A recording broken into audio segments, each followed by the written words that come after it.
What's good, everybody? Welcome back for another recap review show here with your good friends at Big Gold Belt Media for BMF Season 4, where today we're live. And we're live to talk about Episode 5, See It, Touch It, Mixtape It.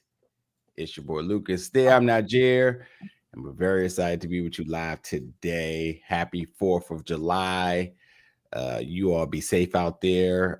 Be easy on the glizzies, and have a good time with your friends and family. But nonetheless, so Lucas, how you doing today? Hey, look, I'm not even gonna lie. No. Have these good 4 glizzies today. You can't help. It's the 4th of July. How can you not? How can you not have a glizzy or 3 today, Joe? Like, it's impossible. What a complete sicko there. Yeah, thanks for joining us live today, man. We don't always get a chance to kick it with you all live for BMF, but we had the day off, so why not?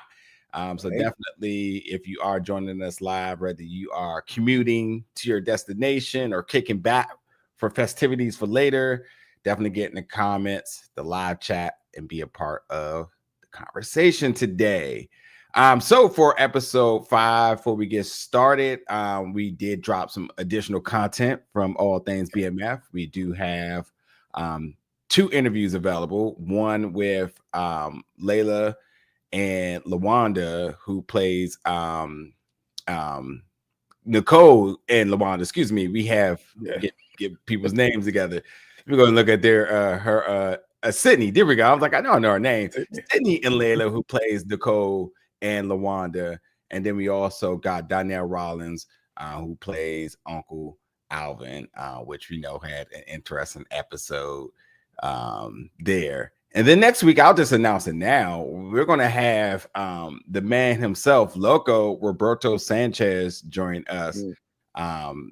This is a long time coming. We've been trying to connect on a couple of projects of his. He's a fantastic actor, a great guy, a huge supporter of ours as well, too. So definitely want to make sure we give him his flowers, always tuning in. So, you know, he's lurking in those comments as well. And yeah, if you see how he goes on the show, you know, don't mess with my guy.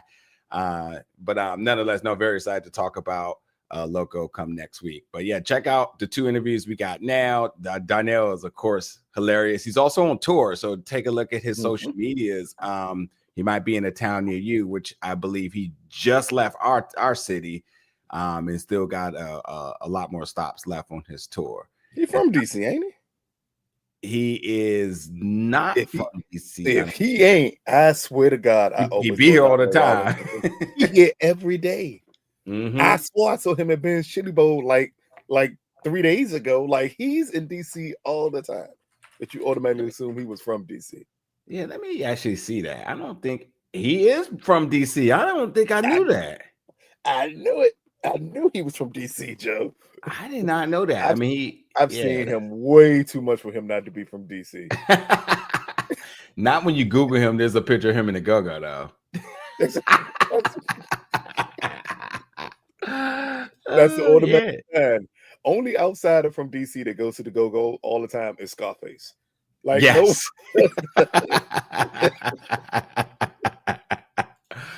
Oh man. So and while we got comments coming in, what's up? Share my love. Happy 4th to you too.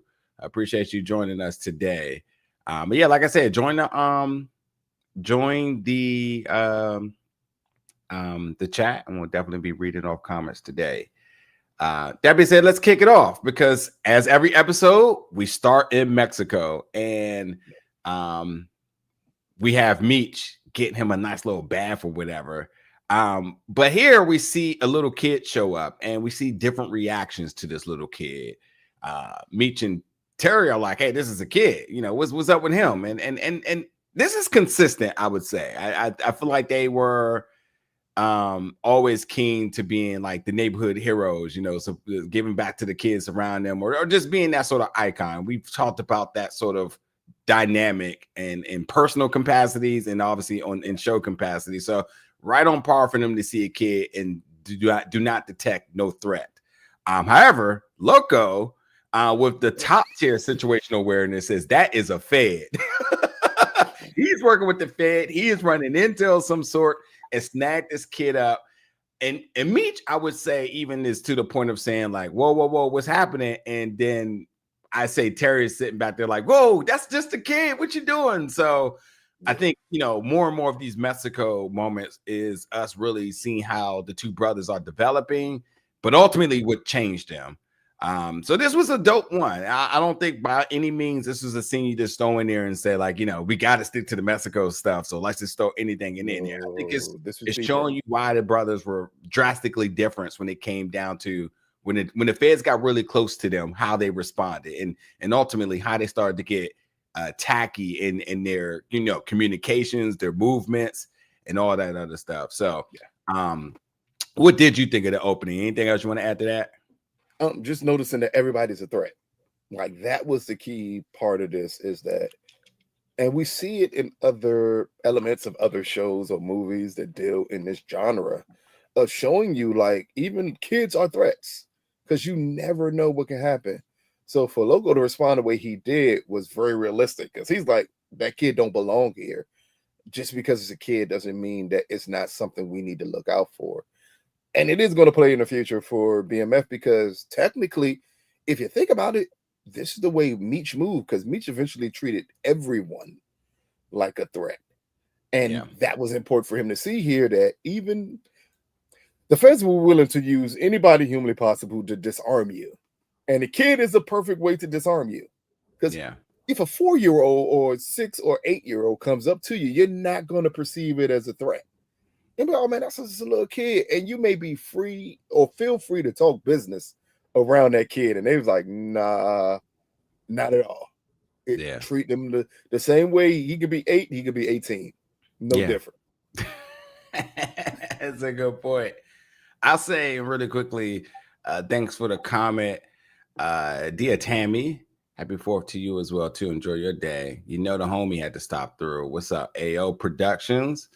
I always appreciate you stopping through. One of the admins of the channel, might I add. I would also say I'm very guilty of it as well. I remember one of my first times in Mexico, me and the homies would go off the strip and go to clubs and all that good stuff. And it's like fucking 2 o'clock in the morning and there's little kids out here begging for money. So I'm like, damn, it must be tough. So I had a few dollars or whatever and I give it off. But then somebody was like, hey, bro, like, understand where there's one, there's going to be like 100 more behind. And also these big crowds that we're in, and I ain't saying like we're giants, but these are still little kids, 3 or 4 foot tall. They're running real close to your pockets. So they already seeing who pulling out, where you putting your wallet back in. You got to be on your P's and Q's. There's nothing innocent about what's happening right now. Where in Mexico was you at? Because I just went to Mexico and I experienced none of this. So where in Mexico was you at? Cancun. Oh, of course. I should have known. Yeah, I said one of my first times. Of course, it's Cancun. Okay. Yeah, I know you went to Cabo. Cabo. Yeah. I got offered weed everywhere I went.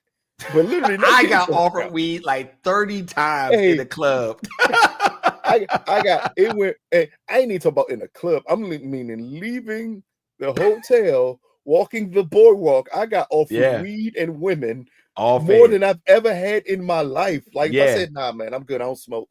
They'd be like, you want women? You want girls? Like I don't. That shouldn't be a correlation. Shouldn't work together. Like I shouldn't be able to get women as easy as I get weed. Like it's very weird. I swear to God, I got offered weed and drugs in so many different terminologies. I was just like, dang, I only go deep. You know what? Here. I'm gonna say shout out to Mexico because whenever I go to Made in America in Philly, I'm asked for weed and drugs. So it's a good you're asked for it instead of being offered. Exactly. It's a good switch.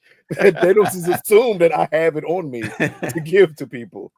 Yeah, be safe out there. Whole point, man. Like, it's wild in other places. So, gotta have a loco on your squad at all times. Exactly.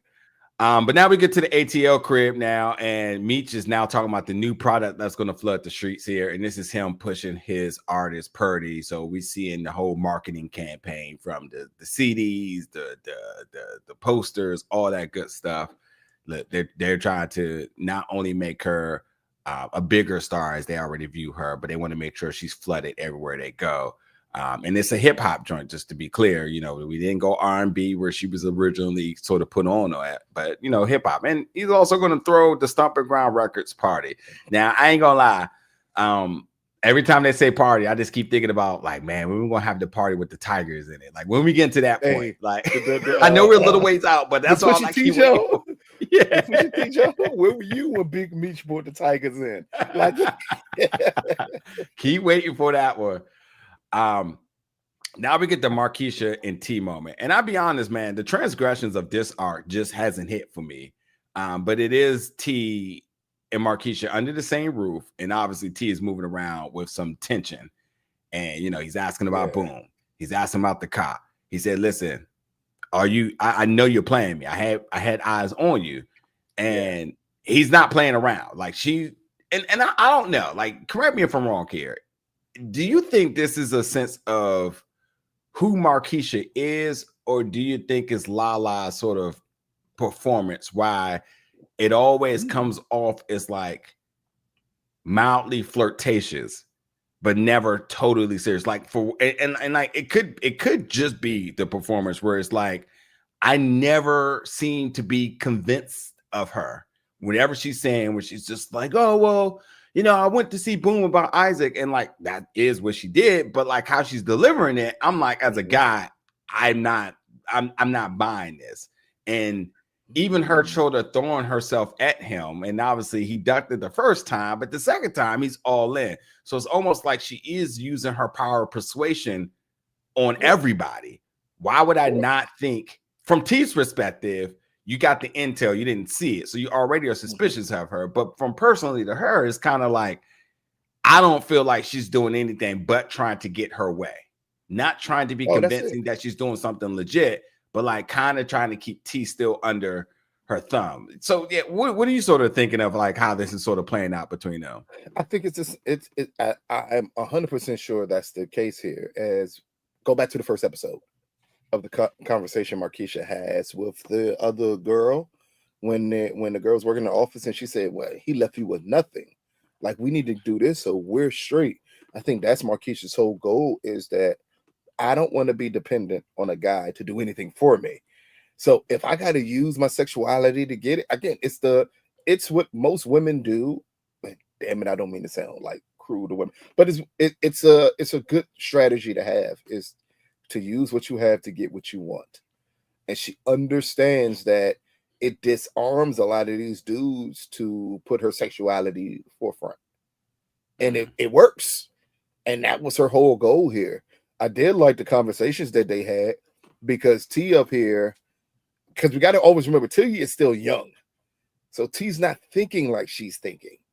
So she's like, no, I went to talk to him because this happened. This Isaac was Boone's guy. I went to talk to him to find out more information about it. I went to talk to the cop so I can find out exactly what this dude told everybody. Like, the move she's making makes perfectly good sense. She's just going about it, and you got to understand she's only looking out for herself. Like, this ain't for the betterment of T. She literally told T, I need you to put me on. She didn't say us. He said, I need me to be put on. And she's going to use whatever she needs to do so she's straight, because she doesn't even want to depend on T. Hey, women, man, look here. Look, it's better than Lucille. At least she's better than Lucille.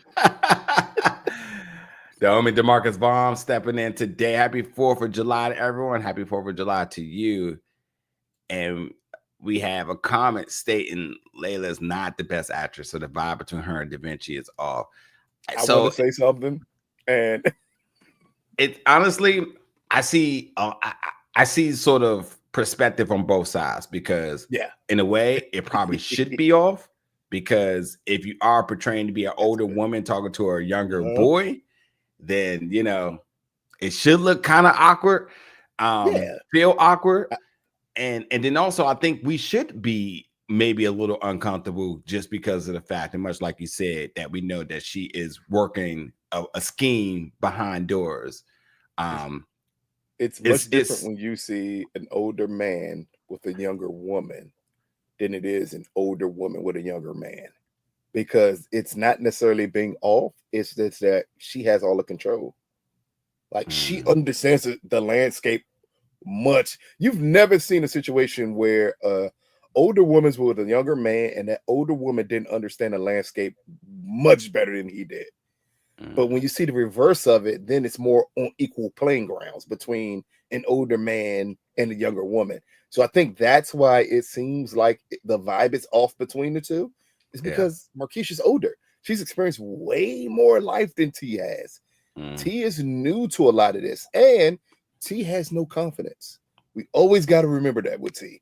His confidence is extremely low because of Meech. And that's why I love their scenes together, because they play it that way.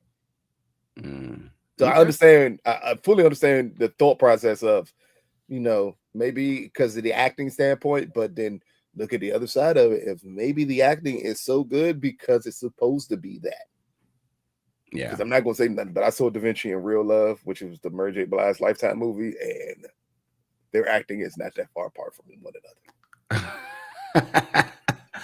another. Yeah, I'll leave it at that. Definitely anybody else joining us today, be sure while you're here, go ahead and hit a quick like on the video. And like I said, be a part of the conversation by joining us in the chat, live chat, because we are live. So next team, we get the GM plant, where we get Russell trying to get his leave approved by sit here trying to give a little what's the word I want to use here? PTO? No. PTO? Yeah, he trying to get his PTO approved by a little persuasion of a fancy bottle of red wine to his supervisor, because he's ready to go back on tour. But the supervisor said, like, listen, man, this you back and forth thing. Like, I stuck my neck out for you before, I don't know if I can pull that string again. Plus, I like whiskey. So yeah, if you leave, don't come back knocking when it ends. I mean, everybody's had that one job that tried to stunt you from your potential, No, we ain't gonna say that. What we're gonna say is those first fast food restaurants, George, they made it seem like you were never going to get another better job. In the hood. Why are you bringing your boss a bottle of red wine? Charles is classy, okay? That's all I know. Niggas don't drink, myself excluded. Niggas don't drink red wine. I drink red wine too, so it's a certain level you got to get to drink red wine. Niggas on this jump. If he'd have bought a bottle of Cavassier, E&J, or Hennessy, he probably would have got his way. But you can't get nobody a bottle of Merlot or Malbec and think you gonna get off. Nigga, no. What is this? You didn't even give him Moscato. Like, at least you give Moscato. Recently. Oh man, something sweet. Black people don't drink. Black people don't want that bitter wine at all, Joe. DeMarcus Vaughn with the $5 super chat. Thank you very much. We finally got a furnace used, which was in BMF when Lamar put Alvin in the furnace. Alvin got cremated like Blackie. There's definitely going to be, we'll obviously have to get to that scene. We'll talk about that, because that was a interesting scene that happened there. Yeah. And like I said, check out my interview with Uncle Alvin himself, Darnell Rollins. We did talk about that, asked him about him being claustrophobic, because, having to get in there and do that, and you got to do the thing, so no for me too. But yeah, we appreciate I don't do good at MRIs. You damn sure ain't put me in no furnace. Appreciate the super chat for you, brother. And just to double down on another comment you had here, Frank called out Charles for a story. Rightfully so. Yeah. So next we get Nicole and Worm in bed together. Nicole is out. Okay, so let's just keep it 100 now. Nicole is wilding out. But hey, what's her name? It's a nickname now. She got, and I gave it to Meech earlier, but now it's Nicole's, and that is Nicole Raw Dog Flennory. Because clearly, ain't nobody wearing protection here. Yeah, Nicole letting everybody go, but Nicole. Oh, not only she out here just raw dogging and laying in bed with somebody, one of her brother's workers, but she threw a house party too. But Terry steps in the house, and Worm is also wild too, because like, I mean, how close were you going to be to the fire before you eventually get burned? Worm in love, gotta be reckless too, dangerously in love. That Beyonce song out there, you know, y'all Beyonce drunken love. Anything dangerous is drunken love. Yeah. Just by the way, too, we're gonna need to queue up the Spider-Man saying, because we didn't hit the last. No, we're gonna get it because Brian clearly does it later on. The moment he sees Meech, he does it. That's the first thing I thought of. The moment he saw Meech in that car, it was over. J. Jonah Jameson came out quick. He looked at Meech in that car, bring me Spider-Man. He was immediately ready. So Terry comes in the house because he's like, what the fuck? There's a party going on. And then not only goes into Nicole's room, but sees her smoking, sees some shoes, want to know who she's smoking with, finds out it's Worm, throws him down the steps. She smacks Terry and says, if I catch him here again, I'm gonna kill him. I definitely believe that. But it was funny that they had the commentary in the background. Everybody's like, oh, watching get the siblings go at it here. I think we were initially that we don't bring it up often enough, but technically, by the way it's portrayed, Nicole and Terry aren't that far apart in age. So how is he saying all of this to her, knowing that she's lived through Terry got 2 kids and Terry like 19. Yeah. And I understand the protection of your younger sister, but again, it comes down to the flaw of putting Worm on her in the first place. Yeah. And now she's in love with Worm. And Worm, well, she's infatuated with Worm. Yeah. And he really, really likes Nicole. So like I'm interested to see how this dynamic plays out moving forward, because she's not going to leave him alone. And I doubt he's going to leave her alone. Yeah. I mean, and who busting in their sister room? Man, if I saw some shoes, I'm leaving the fuck out of there. I don't want no other information. Granted, I'm the younger sibling, but I don't want no information on that. You know damn well in the heat of the moment, you might not walking out. In hell. You will remember. I'm the youngest sibling. I'm walking in my city. Okay. But if it was if you were the oldest, 9 times out of 10. You lie. You a goddamn lie. I don't want no parts of that lifestyle of thinking about that Worm been knocking my sister down. Hey, that's why you gotta put him in the ground after that, man. I wouldn't have even broken up the party. I'll be like, look, we did it. Like I can't even say nothing about it. Everybody good. That's as much as you're gonna get out of me. Is everybody good? Is everybody safe? Ain't nothing crazy going on. Good. Y'all have fun. I'm out the door. I ain't coming upstairs. You throwing a party? Nigga, you got 2 kids before 18. You don't have a right to say nothing. And you date Marquisha, who's 40. Oh, how dare you? How dare you? Hey, you lie. Okay, but we'll let you have that today. Hey, I let my little brothers have parties all the time. I ain't even gonna lie. I let them have every party they wanted. Next, we have the return of Lamar himself, who we see Lamar is still bleeding, by the way. I was wondering where they're about to address that, but he's working out, getting back into shape, so he's just in recovery mode. Now we get down to Atlanta, where you see Meech and the house parties having for Purdy T with the Grand Theft Auto jetpack, because he's back in Atlanta now, just after being in Detroit. But Meech does give him his props and says, like, all of this wouldn't be here if it wasn't for you. And they're brothers, so they're going to have their moments where falling out, but they're obviously going to have those moments where like they're on the up and up. And that's how it is. As long as the money's being counted, they good. But also at the same time too, we see, I don't know if this has any significance here, but we see Meech being introduced to Cali Kush. And I don't know if this is going to be because of the expansion to Cali or because of the different trends of weed. I don't know, but there was definitely something there to be made. But then we get a moment between Terry and Purdy where he's like saying, like, listen, man, like, I get it. A lot of people underestimated me. I underestimated you. So I just, gave her props and say he was proud of her. Duffy now, as we see Duffy from what had happened last episode with him in Platinum Palace, Magic City, says, I got to get out of town. He says, listen, like, I'm gone. After all this, I got to leave. Obviously, because things are getting too close to him. Meech and Maria have a little moment where she's asking about her shout out, but they're just being flirty.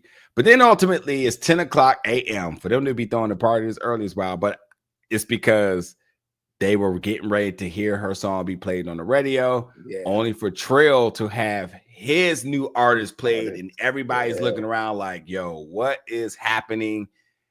And that means that they were going to have to go knock on some people's doors.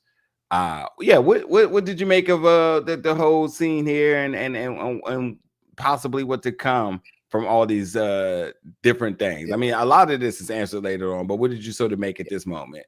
I think especially when it became the Purdy, this was all about a power play here. We understood from the moment that Trail smiled and told them, you don't know who you're getting involved with, that this would be a move that he would want to pull. Like, in the end, he's a studio gangster. So his goal is to always screw other people over while pushing whatever his agenda is forward. So I did like that.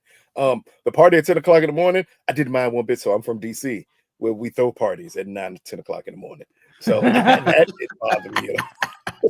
That didn't bother. If you ever been to a coffee party early in the morning, you're not bothered by parties in the morning. That's just crazy. That made perfectly good sense. But I do like the setup. I did like T's conversation with Purdy about him saying, like, I underestimated you.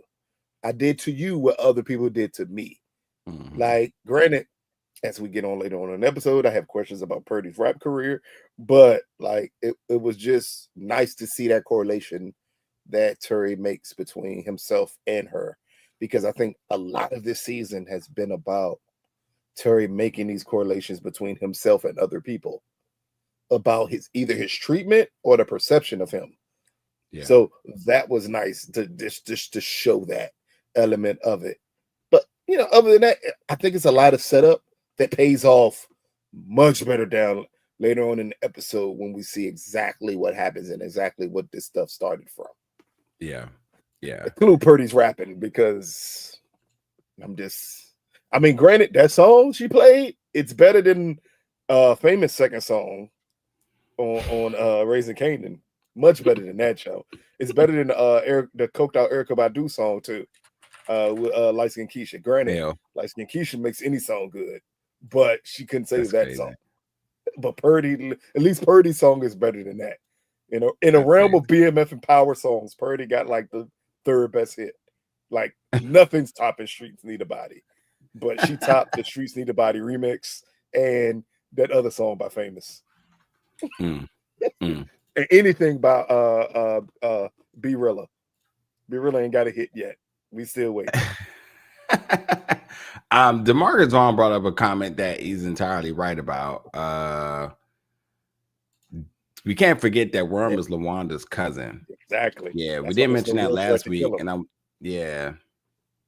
that is true. No real threat to kill him. Yeah, that is true. Just mad, but you ain't killing him under no circumstances.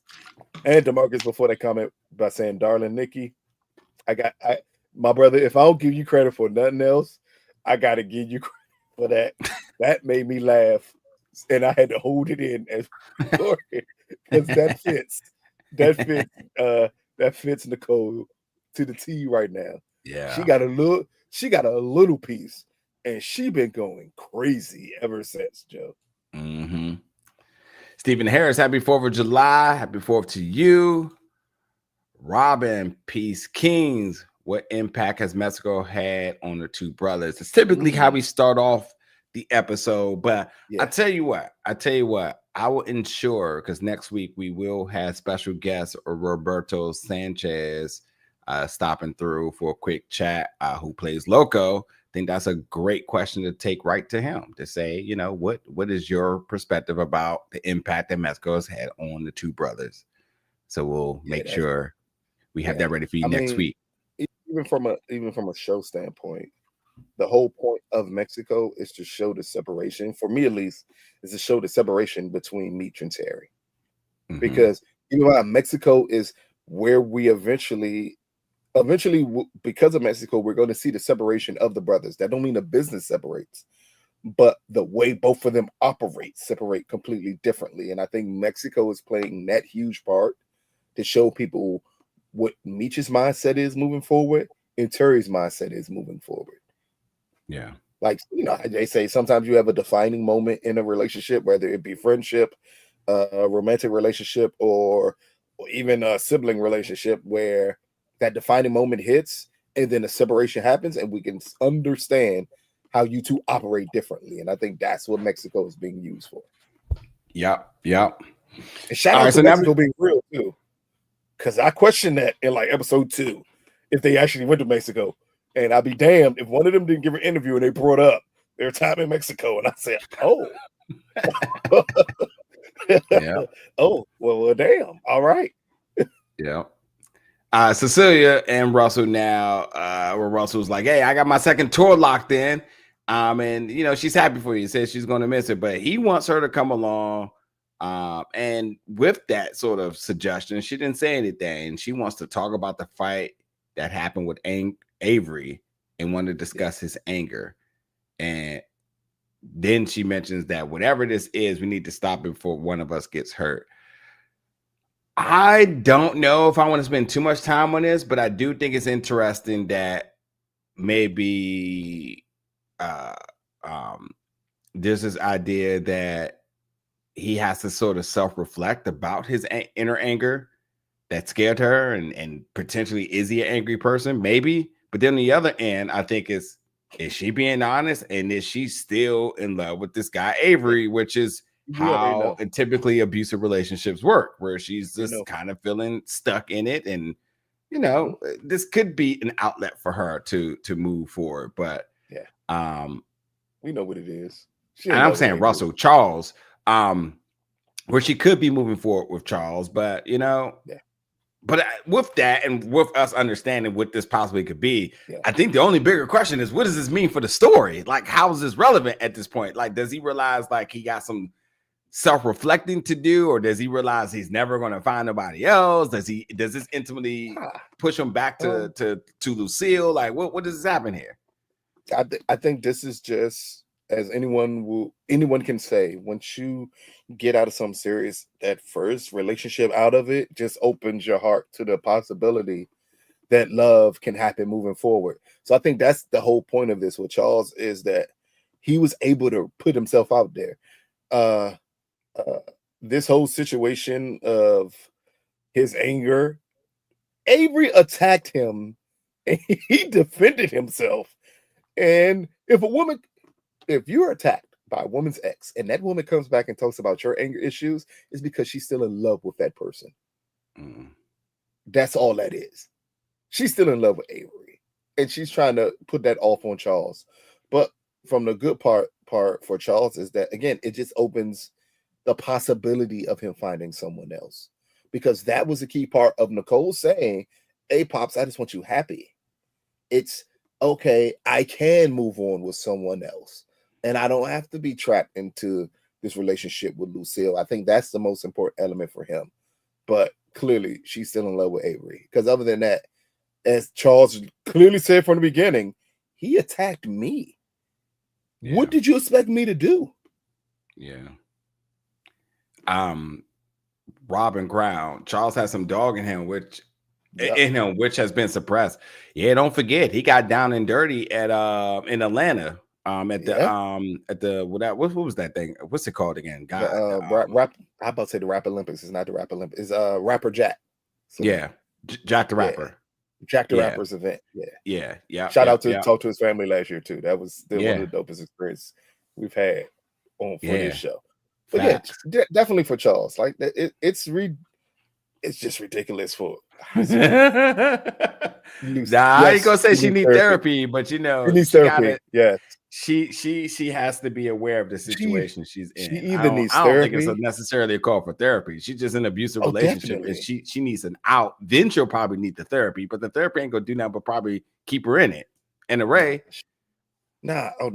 She needs therapy. If somebody listen, you can give somebody all the best advice in the world, including clinical advice, licensed advice. If somebody don't want to leave, they're not leaving. She got to leave in order for that to even be effective. You know what she needs? She needs to have another woman in front of her sit her down. And this is 95, so they need to put on Mary J's My Life album and just play it from start to finish at least 3 times. She gonna leave Avery alone. By the time she get to Be Happy the 3rd time, her relationship with Avery is over with. Yeah, it's over. Like, she'll be fine. That's what she needed. It's 95. You know, this is a good point Mary too. J. Blige to end their relationships. This is a good point too from Share My Love. Like, my siblings tried to chastise me growing up. I wouldn't listen to them because they were still getting in trouble too. Yeah, that is Nicole's whole stance about like, you're getting mad at me for what I'm doing, but like Meech is out here doing stuff, which makes that argument with her and Lucille give her a little bit of extra leverage from a perspective that we tend to forget about. Like, as kids, we did look at it as like, well, if our models are also getting in trouble, what makes me bad from what they're doing is supposed to be setting the standard, and I'm just following suit. You know, we also can't leave out the difference between, or the way parents treat girls and boys. Yeah, that plays a big part of this too. Yeah, this plays a big part of this. I mean, from a personal experience, I was the youngest, and I grew up in a household with 3 sisters, and my sisters had what's the thing when you can't go outside, past curfews and all this stuff. I was 13 going to the ice box and staying up 2 o'clock in the morning. No one questioned anything because I was a boy. So people treat it differently between their girls and their sons. So I think possibly that's what we're seeing here, is that Terry is the way he is because this is his little sister. Yeah. Because Meech damn sure didn't do it to Terry, and Terry was his little brother. He tried to son Terry sometimes, but let me read some comments. Let me read some comments real quick, and I'm getting way behind on something. And obviously, anybody that stepped in today, leave a like on the video if you're following us on YouTube, because we are on X streaming as well. And in the super chats, we will obviously prioritize as we appreciate the donations. Really quickly, Stephen Harris says the Purdy storyline is so weak. Meech and Terry could not have tried better avenue than to target a druggy artist. Imagine getting in all the beef over something like that. I mean, let's just be honest here right now. What artist back in the 70s, 80s, or 90s wasn't on drugs? I'm about to say, I literally just said play the My Life album, and Mary J. Blige was on coke during that entire album. you better not. You better not say her name. You know how she mystically appears. Her and Casey from Jodeci were drugged out during this whole time. Everybody knows this. Yeah, it's also, keep in mind, they don't know Purdy's on drugs. Yes. Yeah, exactly. Which I don't think the storyline's per se weak. I think it's just getting started. It's gonna be interesting how it plays out. Does Charles get a bag from GM? Yeah, I guess. No, it's the 90s. Absolutely not. It's the 90s. Even in Detroit? Yeah. Hey, Lucas, I got something special for you. What else? Hey, look, we ain't there yet. Yeah, we gonna be there. I got something special for you now. Now we can just cue it up. I want Spider-Man!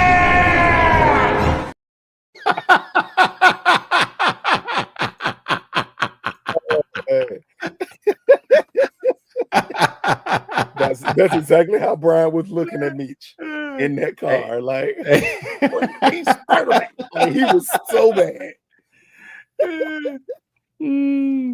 Oh man. All right, y'all. Moving on now. Do we get to the radio station now? And they're talking to the guy about why you ain't playing my artist. But it's like, listen, you got a contractual issue.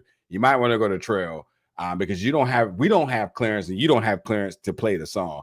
That's crazy that they got that deep into contracts like that. But I don't know enough. I don't think I've heard enough like personal stories or even documentaries about that ever being a thing with any artist. So about contracts. Somebody went real deep into their bag and trying to add this element to everything.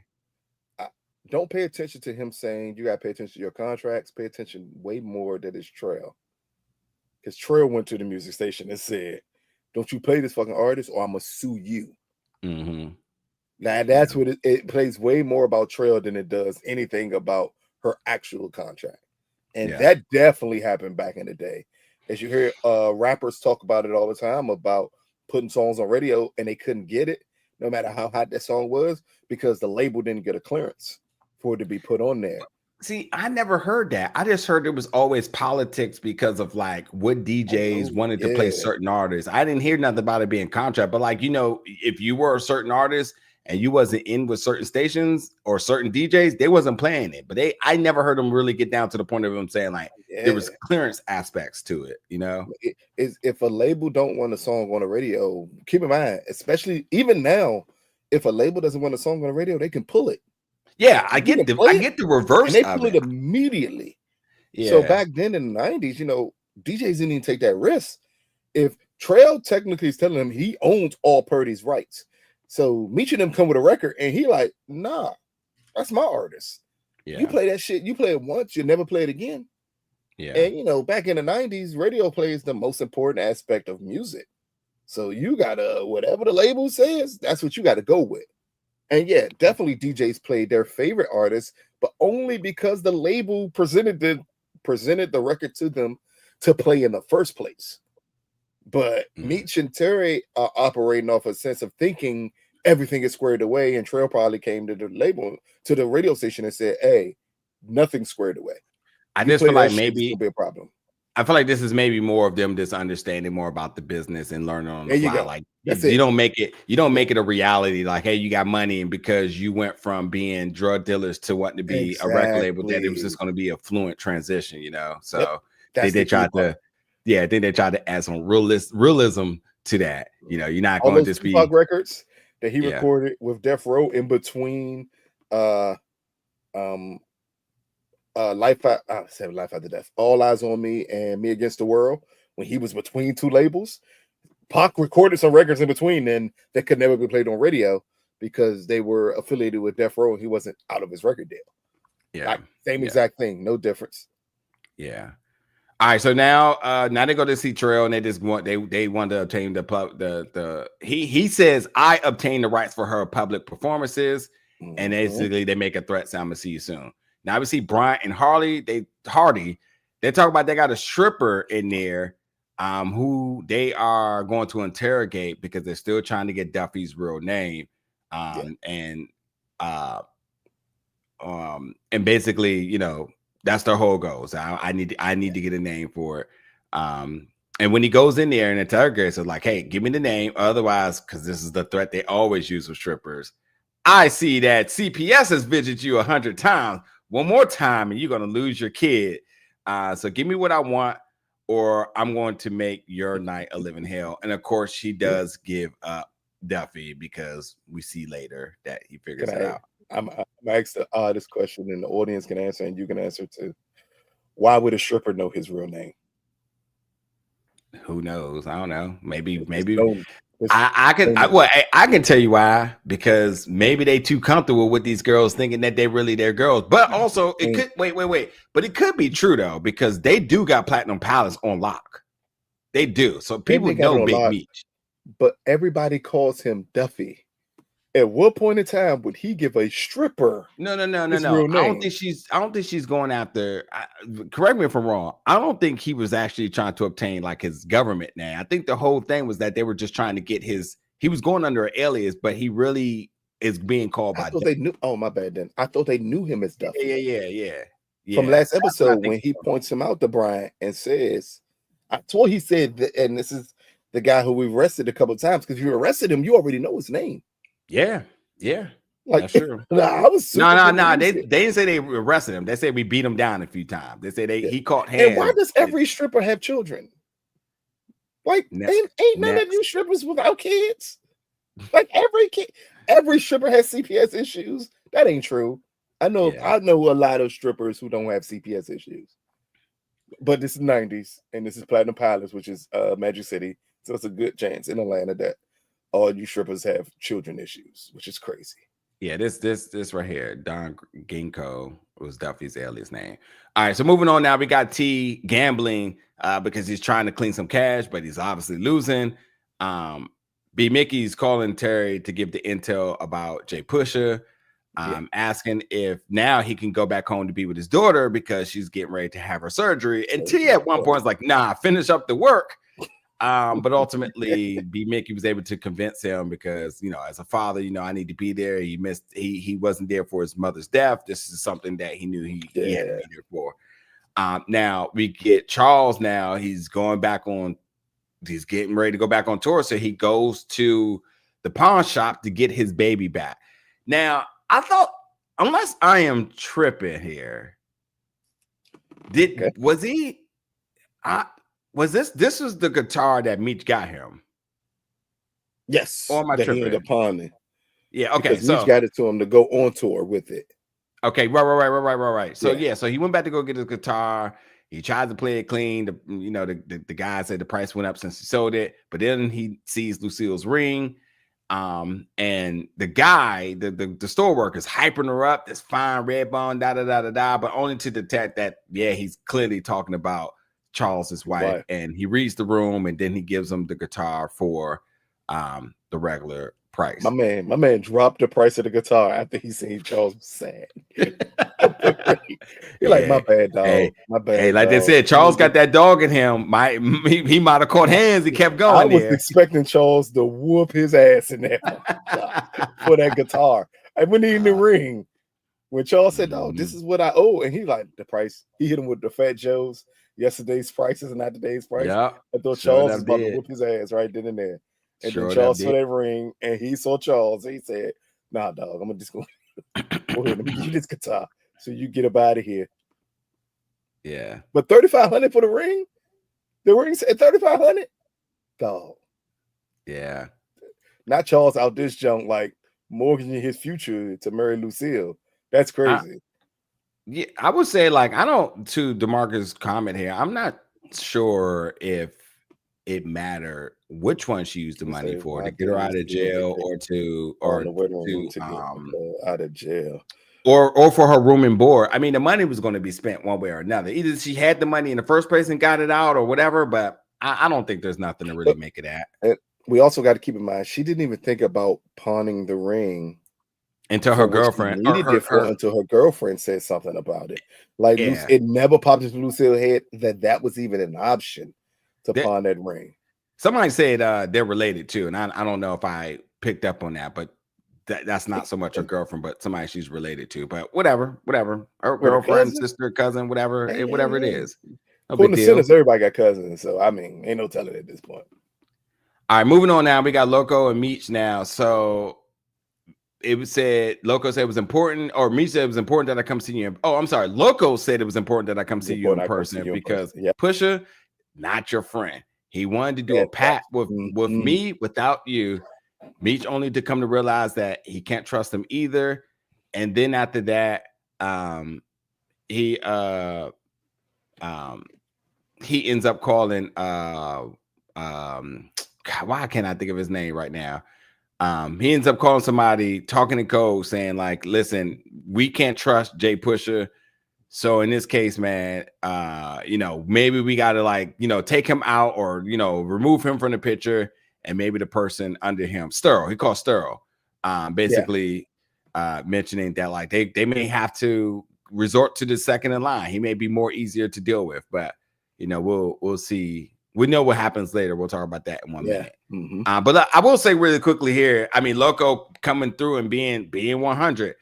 I think there's something to be made about Mexico on that, because they were basically in a life and death situation. They really did build the bond, and it became less about money. This really came about the brotherhood, but that they built in there. So what's interesting is that if Loco and Meech are on the same page as this measure of loyalty, what really did happen in Mexico that Terry wasn't so much feeling Meech once they got out? Is it a situation that because he saw how Loco and Meech started bonding and that kind of put him on the outbrink of everything? So we'll see. We'll see as we keep getting through the season. Now we're getting Nicole and LaWanda. Nicole is sitting there saying she don't feel good. She throws up. She says she didn't drink. And then LaWanda easily knows what it is. And 100% sign that you're pregnant. Yeah, you can't throw up and you're not drinking, you pregnant. Yep. All right, so we get Meech and Maria now. They're on their first date. Maria kind of giving about her background, being from New Orleans. And then, you know, Meech talking about the reason why he's even doing all this music stuff is because of his father, and it's in their blood, the music. But then he says he wants to show her something. And I was like, what is he about to show? Well, this comes after the notion of him saying, like, you know, you Big Meech, you're untouchable, you know, basically building him up to being this icon, you know, but he's still human, as he likes this mortal in this case, because he shows her this little ass scar from a shot that grazed him and said, no one is untouchable. And then she says, I see you. I'll never forget that. And then Terry walks in and says, we need a plan B. Now, the only thing I'm going to say here, because I don't even want to spend time on this because we got so much more to go, is I wonder why he showed her a bullet grazing him and not the snake that bit him, that literally almost killed him. Wasn't he shot in Detroit? Yes. Yeah. So I don't know, but I guess, you know, he had to, you know. My man getting cheeks off to get a sympathy graze. Yeah, you get the cheeks off the graze. You a different level. Yeah, it's a different level to get the cheeks off grazing. Yeah. So Markeisha now Markeisha returns home, and Boom is there, who broke into her place, his place, their place, however you want to put it. But he's fresh out of jail. Yeah, he's fresh out of jail, and you already know he's on one, and bends are over. So, like, I think the only thing to make clear is that she's completely shocked, and she's definitely not easy with him being back. I think the only thing to really bring up about this is that she definitely wasn't as welcoming as she could have been. She could have been like, yes, he's back home, time to get back to business, but you can see that she's uncomfortable, and that means that Boom is definitely not in her favor. So, you know, we'll see where does that leave her and Terry for real, and even a cop as well. Like, you know, who's actually the one she's keen to, or is it really just herself, as you said earlier? That's it. Yep. So Meech now in trail spot. He got all his folks pointed guns at his security. Now listen, Meech did the right thing here. Now he brought the YNs, and you already know, you put a gun on one of them, you know they on demon time. Yeah. And here's this another form of intimidation, but those dudes were ready to go, man. And he got the contract signed and hand back over, which we know back later, to clear Purdy without any money being exchanged. But then we get Purdy and Maria chilling, smoking, vibing. And we get a little bit of background about Purdy in terms of why she stopped singing, where we knew that, like, when she was younger, her parents sort of made her like a sideshow act. But then, you know, after that, Trail found her, and where she thought Trail was a safe haven ends up being an abusive relationship the entire time. So, like, basically the singing from her foster parents, which made money, was also just a very triggering and basically a traumatic environment for her, and Trail didn't make it any better. And with Trail being physically abusive to her, you know, this was just, if you ask me, we talk about the drug use, this was probably how she ended up there. Beyond Trail using it to control her, but I would like to think that she probably ran to it as a sort of an escape from everything that was happening around her.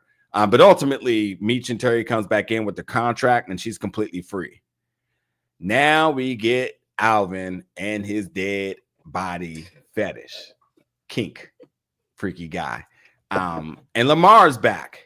And he's back in there because, as I mentioned earlier, he's there to see him because he couldn't get the shoulder to stop bleeding. We know that it is infected, and we know that Alvin has time to time helped him in terms of stitching him and patching them back together. Now, Lamar says a lot of stuff here. Lamar is basically disappointed at Alvin because he was not there for him in his biggest moments. When you talk about, listen, I did the 12-step program, I got clean, you wasn't there to see me. Alvin made a bunch of excuses, but we see that Lamar basically apologized. Lamar asks him to apologize to him, and basically forgives him because we're family, cuz. And we all know Lamar. We knew this wasn't going to go the way of some bits of remorse. And I tell you what, if you at any point thought that there was a moment that they were going to make peace, we're not going to forget that Lamar pulled up on Meech and Terry on some like, hey man, I'm back, I'm clean, I survived, and then proceeded to start to shoot on them. Now we get the Red Dogs name. They say they got the name, and they say if you want to ride, let's ride. So now we know that Brian and the Red Dogs are ready to make their move. Now we get Lucille and Charles at the pediatric hospital. Now I ain't gonna lie, I thought this was definitely about Nicole, but it wasn't. It was truly about B-Mickie and his family, his daughter having surgery. Charles brings up about the ring.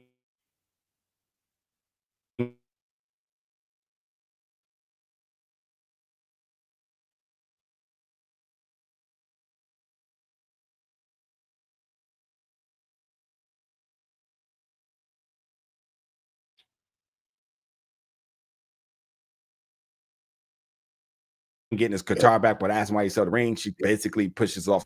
My bad. Let me recap that scene really quickly again. So I said they back at the pediatric hospital, which I initially thought was going to be for Nicole, but wasn't, because it said hospital, and I'm thinking like they already went to take her to get a pregnancy test, and we just skipped all of the other little conversations and stuff. But no, it was about B-Mickie's daughter.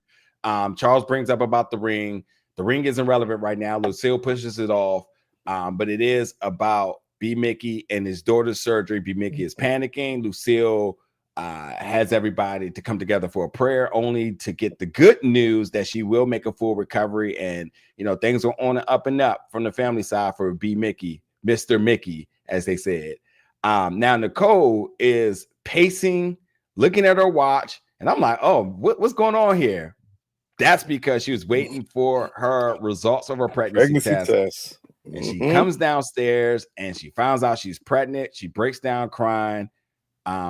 She's talking to LaWanda here. And it instantly became a question of who is it? Is it Worm or is it Breeze? But she says it's definitely Breeze. We had sex 3 months ago, which is interesting because 3 months is basically 3 episodes ago.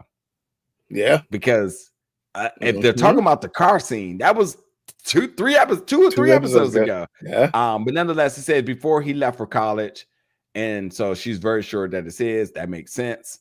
We'll see how this plays out with Worm. Yeah, that don't make no sense. Because how long has she been fucking Worm? If she been messing with Worm, no. Come on, Lucas. Don't reach here. It's been one. It's the same episode. It's the same episode. No, it is.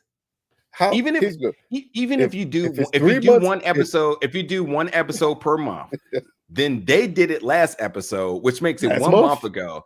But this is 3 months ago that this happened. That checks out. But she just assuming she's 3 months pregnant. She ain't gotta be 3 months pregnant. She don't have to be 3 months pregnant. That shit could be Worm's baby. That's all I'm saying.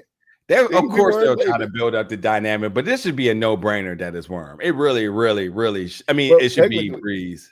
She fucked Breeze 3 months ago. So she went 3 months without a period and didn't notice? We ain't gonna say that now. I mean, I don't have them, so I don't know how anybody may forget something like that. But I'm sure women are happy, unless and I can they don't get in their body, their uterus beating up themselves the entire time. But no, here's what I will say.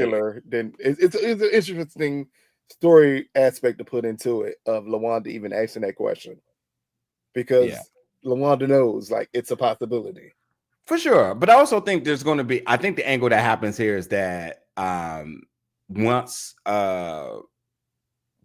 Breeze finds out, he just completely abandons the relationship, and then Worm wants to step in to do so. And maybe because it being her cousin, maybe they allow Worm to be the presence in there so that she has some measure of support since Breeze decided to completely abandon Worm. Maybe she never tells Worm about Breeze. Could be that too. Yeah. It truly could. Worm there. Breeze, we already saw what Breeze was on. Breeze had some hot little honeys in college. He like, nah. Yeah, that's what happens when they go down to Atlanta, man. Hey, fuck that. Shit, I went to Bowie State and that's what happened. You never know. You never know. All right, so now we get Duffy and Meech riding, and Duffy is basically saying, like, man, I'm leaving, man. You know, it's been a good ride. I got to get out of town. This is all getting too close. And then we have the moment of the episode I'm sure we all been waiting for tonight. The cops pull up on them, and Bryant looks out the window, and you already knew what it was. I want Spider-Man!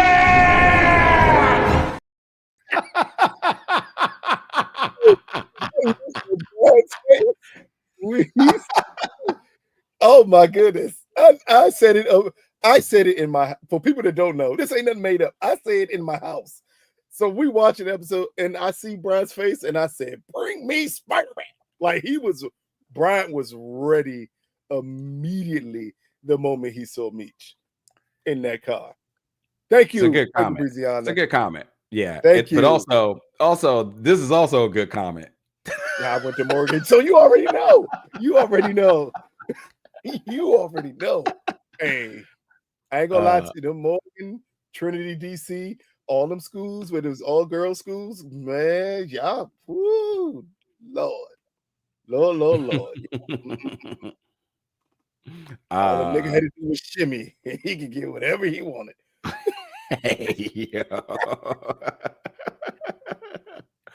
But anyway, with that, now we turn this into a chase. And with that, we get a moment where the BMW that Meech and Duffy are in flips. It's a foot race. Yeah.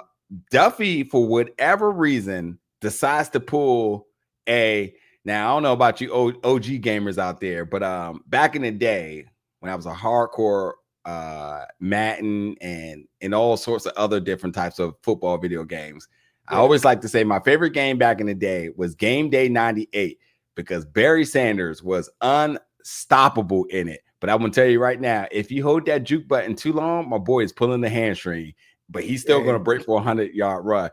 My man Duffy took like 3 steps. He grabbed his. I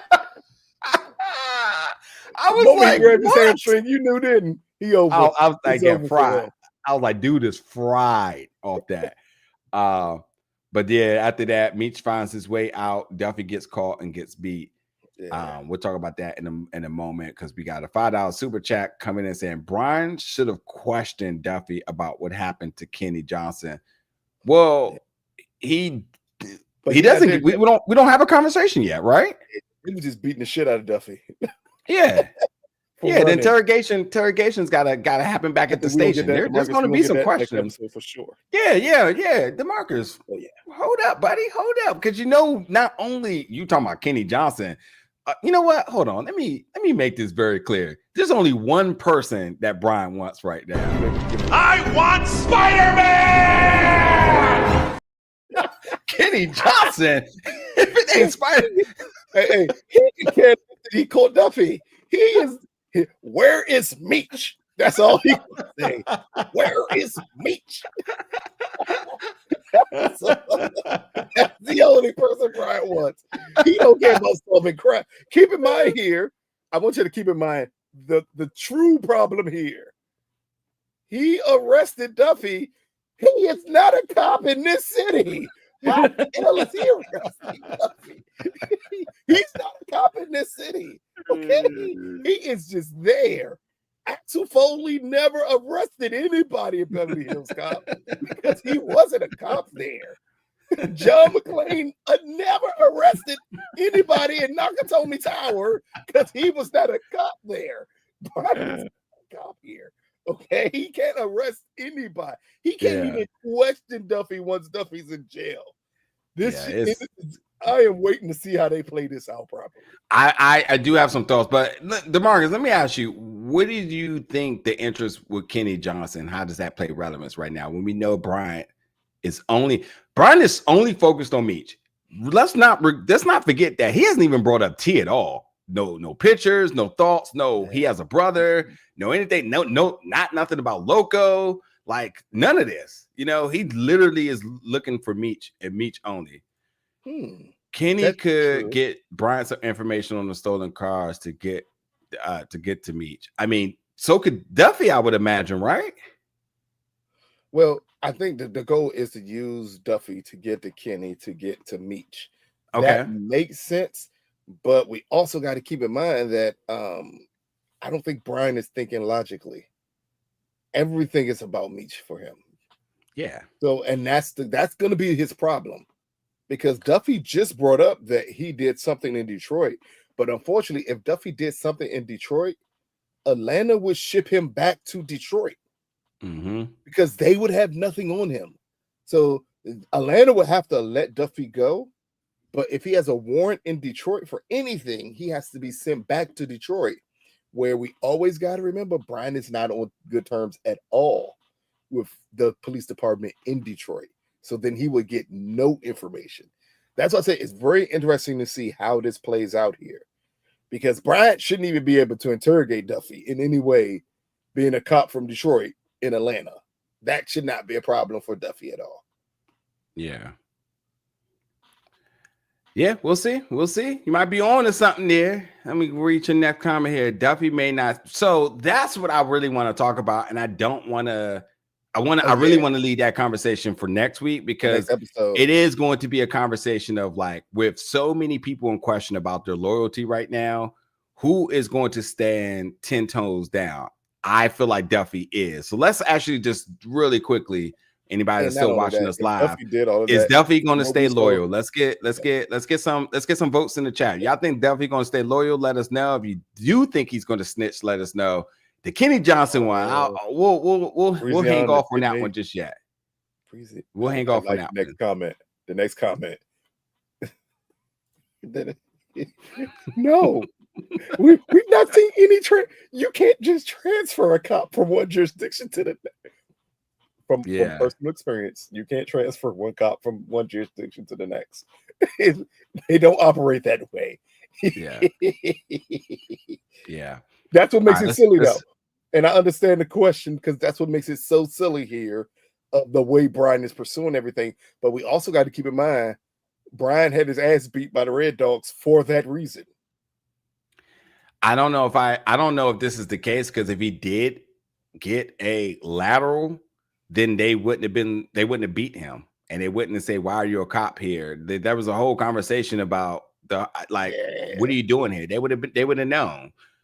But anyway, let's move on. But again, let us know if you think Duffy will stand loyal to the BMF fam. Yeah. All right. So now we get B-Mickie and his family with the baby girl. And B-Mickie decides to propose to him and asks Charles to be his best man and Lucille to officiate. Now Meech is home smoking, chilling, obviously bothered by Duffy getting got. Maria comes home and he says, "My homie's gone," and he cares about him.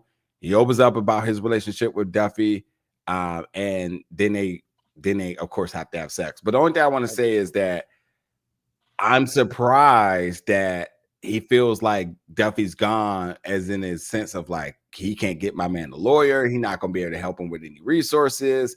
My man threw him away so quick with no issue. My man gone, dog. Like, ain't nothing I can do about it. Yeah, nigga, his crime was in Detroit. He's in Atlanta with no house on his record. You can do so much for Duffy here, but Meech had to get some cheeks. Like that's the most important element of this whole scene right here. Yeah. All right, so now we get back to the GM plant, and we got Charles basically training somebody up, because obviously he's getting ready to go on tour. And they're moving this engine block, training this person. And then his supervisor comes in and says, "Where's that whiskey at?" And the block gets dropped on Charles' hand, and he breaks it, which obviously means he won't be able to go on tour, because what instrument is he going to be able to play with a broken hand? You know who they now we get out. Go ahead. Go on. You know who they needed in this scene right here? Who? My man, who grabbed the engine block on a chain with one hand and held it over someone's head. Dominique Toretto is who they needed right here. If Dominique was there, it would have been no issue with Charles' hand. One thing about Dom, he gets extra powers when he near American cars. So like him being at a GM plant, my man is like super Dom out there. You already know. My man grabbed that engine block with one chain, wrapped that chain around his hand, and that motherfucking engine block did not move. Oh, hey, this is wild. Lucille gonna be asking for child support forever now. Hey, free Duffy, dude is loyal. Hey, I like that comment, man. Yeah. All right, so now we get to Alvin and Lamar. I think I'm just gonna sum this up.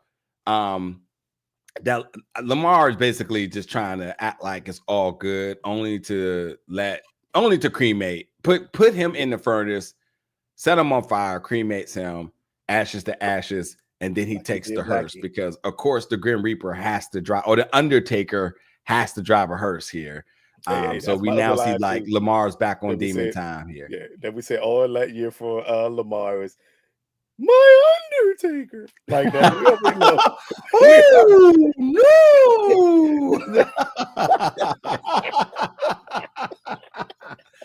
Oh, no. Yeah, so I don't know if there's anything to make it that, but then we get to the last scene here, the Stomping Ground Records release party at Platinum Palace. Purdy's looking bomb. And actually Jordan's really dope person, man. I really enjoyed talking to her, and definitely check out her socials and stuff because she is truly an artist, and definitely got a dope style, dope vibe. But like, you know, seeing Purdy up there performing, I think the presentation here feels very believable in the sense of them creating a star. And I know there's been some comments about like, you know, this is going to be Blue Da Vinci, and I know you talked a little bit about it, but I think this is just a very unique composite of maybe multiple people, or maybe an artist that we don't even know about. Because as I said, if we're getting like very like politically correct here, Stomping Ground Records was ultimately Blue Da Vinci was signed to Stomping Ground Entertainment, and names do make a difference, especially when you're printing things. And as I'm sure the business is going to come into place, more business of running the record label is going to come into place at some point. But nonetheless, this is Purdy's story, so that's where we're going to leave it at. But Sterl calls Meech and says, hey, man, listen, we got a clean house in St. Louis. Meech also tells Terry about Duffy being pinched. And then while Purdy's up there doing her thing, gunshots run through the club. And it was Trail's man, Kano, who was trying to take aim at him. Purdy is on stage bleeding. But beyond all this happening, Meech did reach out and ask about Terry first, which was dope that he wanted to make sure that, you know, his brother was fine, which goes back to the conversation last week about him feeling responsible for his brother being shot. And we see that, like, no matter how everything is between the two of them, he always going to have his brother's back. So yeah, a lot of different things happening in this episode, man. Duffy getting got by Bryant and Hardy. Boom returns home. Nicole's pregnant. You know, they got the clearance and all the contractual stuff from Trail. Purdy being shot. Lamar is back. And you know, the fact that he got put in the incinerator and steals his hearse, and now he's back on demon time to make things right with everybody. Definitely knows that, like, if you're gonna bring Lamar back, we need Lamar of his first season, where we never know where he's gonna pop up. We need to feel that menacing presence. So yeah, looking forward to episode 6, which is going to be. Can't wait to see what happens with Charles and his aunt. And what's happening with Charles playing with GM, and like how all of that's going to work. Workers' comp, man. Of course, 75% of your salary. That's what Charles is going to get. Yeah, not a dime more, not a dime more for GM. But again, we need to see the family dynamic, especially with Nicole being pregnant, is really going to be something interesting moving forward here. Yeah. I just wanted to quickly check. So episode 6 will be back next week. So no hiccups yet. Episode 6, Bad Religion. And like the Frank Ocean song, that's gonna be interesting. So next week, Synopsis says Terry attempts at gaining ground in St. Louis only results in more conflict, leading Meech into leading into Meech. Meanwhile, Lucia and Charles continue to navigate living together following their divorce. So we'll see what happens next week. Anyway, we are going to wrap up here for our live episode today. Does anybody any other comments, questions, or anything before we roll out? Anything else? Anything else? We there right now. It ain't gonna. It's gonna get much better, especially now with Lucille. Yeah. All right. Well, we appreciate y'all kicking it with us on your 4th before you get your day started. Y'all be safe out there. Anybody listening and watching today, please on YouTube drop a like on the video, thumbs up. We definitely will be back next week after the episode aired. That video will be available for you all. And as I mentioned, stay tuned for our interview with Roberto Sanchez as Loco, as we're going to learn more about his performance, time in Mexico, and his effects to the brothers, man. We're going to learn all about that. But yes, we do appreciate y'all tuning in tonight or today, usually today, and we'll see y'all back next week with another recap review show here from Big Go Belt Media. Thank y'all so much for today. It's been a lot of fun.